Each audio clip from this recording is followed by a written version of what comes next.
अध्यक्ष, एक्सेलेंसीज, मेरे सभी साथी मित्रों, सर्वप्रथम मैं एससीओ के कुशल नेतृत्व के लिए और कोविड-19 महामारी की चुनौतियों और बाधाओं के बावजूद इस बैठक के आयोजन के लिए राष्ट्रपति पुतिन को बधाई देना चाहूंगा।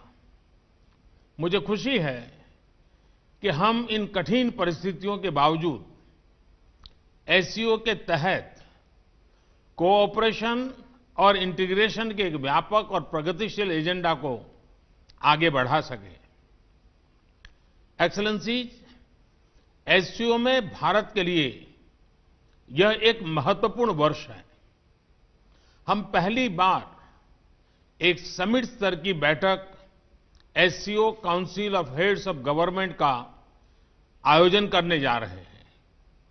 इस बैठक के लिए एक व्यापक एजेंडा तैयार किया गया है, जिसमें आर्थिक सहयोग के मुद्दों पर विशेष ध्यान दिया गया है।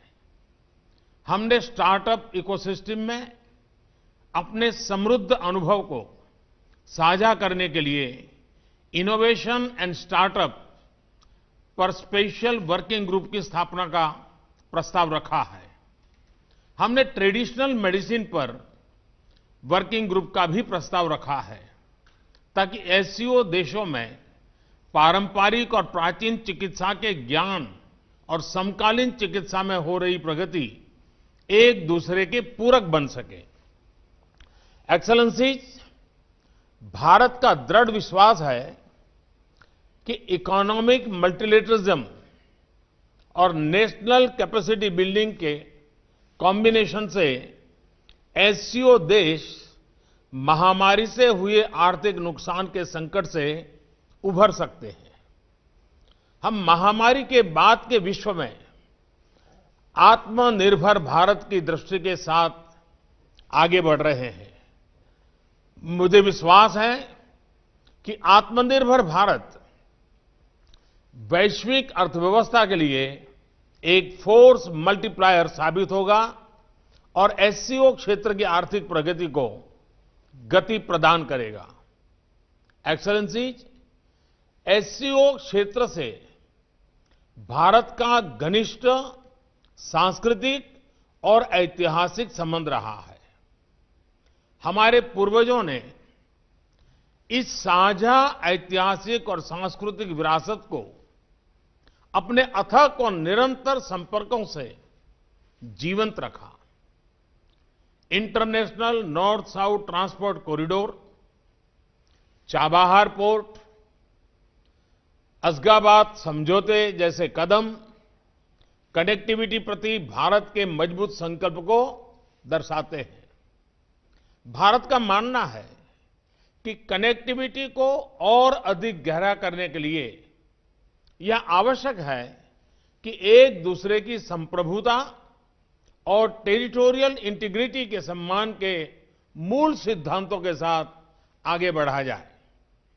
एक्सेलेंसीज, यूनाइटेड नेशंस ने अपने 75 इयर्स पूरे किए हैं, लेकिन अनेक सफलताओं के बाद भी संयुक्त राष्ट्र का मूल लक्ष्य अभी अधूरा है। महामारी की आर्थिक और सामाजिक पीड़ा से जूझ रहे विश्व की अपेक्षा है ये यूएन की व्यवस्था में आमूलचूल परिवर्तन आए।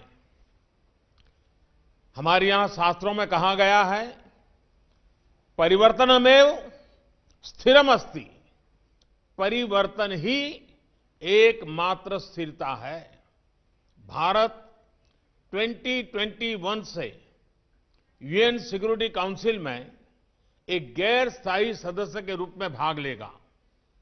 हमारा ध्यान वैश्विक शासन विधि में संभावित बदलाव लाने पर केंद्रित होगा। एक रिफॉर्म मल्टीलेटरलिज्म जो आज की वैश्विक वास्तविकताओं को दर्शाएं, जो सभी स्टेक होल्डर्स की अपेक्षाओं, समकालीन चुनौतियां और मानव कल्याण जैसे विषयों पर चर्चा करें। इस प्रयास में हमें एससीओ सदस्य राष्ट्रों का पूर्ण समर्थन मिलने की अपेक्षा है। एक्सेलेंसीज, सर्वे भवन्तु सुखिनः, सर्वे सन्तु निरामया, सभी सुखी और सभी रोगमुक्त रहे, यह शांति मंत्र भारत के समस्त मानव कल्याण के प्रति आस्था का प्रतीक है। अभूतपूर्व महामारी के इस अत्यंत कठिन समय में भारत के फार्मा उद्योग ने 150 से अधिक देशों को आवश्यक दवाएं भेजी हैं। दुनिया के सबसे बड़े वैक्सीन उत्पादक देश के रूप में भारत अपनी वैक्सीन उत्पादन और वितरण क्षमता का उपयोग इस संकट से लड़ने में पूरी मानवता की मदद करने के लिए करेगा। एक्सेलेंसी, भारत का शांति, सुरक्षा और समृद्धि पर दृढ़ विश्वास है और हमने हमेशा आतंकवाद, अवैध हथियारों की तस्करी, ड्रग्स और मनी लॉन्ड्रिंग के विरोध में आवाज उठाई है। भारत एससीओ चार्टर में निर्धारित सिद्धांतों के अनुसार एससीओ के तहत काम करने की अपनी प्रतिबद्धता में दृढ़ रहा है, परंतु यह दुर्भाग्यपूर्ण है कि एससीओ एजेंडा में बार बार अनावश्यक रूप से द्विपक्षीय मुद्दों को लाने के प्रयास हो रहे हैं, जो एससीओ चार्टर और शंघाई स्पिरिट का उल्लंघन करते हैं। इस तरह के प्रयास एससीओ को परिभाषित करने वाली सर्वसम्मति और सहयोग की भावना के विपरीत है। एक्सेलेंसी, मैं वर्ष 2021 में एससीओ की 20वीं वर्षगांठ पर एससीओ संस्कृति वर्ष मनाने के लिए पूर्ण समर्थन देता हूं। भारत का राष्ट्रीय संग्रहालय इस वर्ष हमारी साझा बौद्ध विरासत पर पहली एससीओ प्रदर्शनी आयोजित करने की प्रक्रिया में है। भारत की साहित्य अकादमी ने रूसी और चीनी भाषा में 10 भारतीय साहित्यिक कृतियों के अनुवाद का काम पूरा किया है और मुझे विश्वास है कि अगले वर्ष भारत महामारी मुक्त वातावरण में एससीओ फूड फेस्टिवल की मेजबानी करेगा। मुझे प्रसन्नता है कि समस्त एससीओ देशों के ऑफिशियल्स और डिप्लोमेट्स ने हाल में बीजिंग में एससीओ सचिवालय के सहयोग से आयोजित योग कार्यक्रम में बढ़ चढ़कर भाग लिया।